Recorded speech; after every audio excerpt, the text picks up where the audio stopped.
Welcome. In this video, I will show you how to clear your web browser's cache and cookies on Samsung the Frame TV.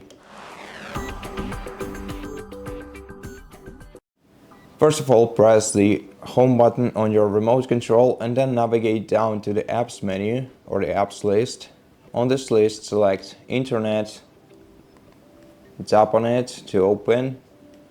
Now, what you have to do is navigate to the three stripes icon in the top right corner of the screen to open the Internet menu, and then navigate to the settings menu. Now in settings, on the sidebar, select privacy and security, and in this menu you can delete all your history, but it will only affect the history of your web browsing.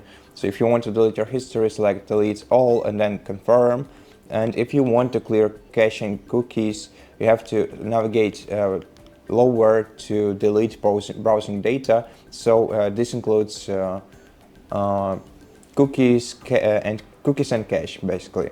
And your bookmarks and history won't be affected. So if you want to delete your cookies and cache, select delete browsing data, then select delete, and this way you will delete your cache and cookies.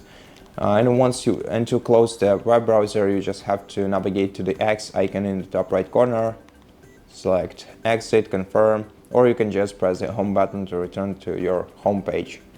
And so that's basically it. Thank you for watching this video. If you liked it, please consider subscribing to our channel, leave us a like and a comment below, and I'll see you in the next one.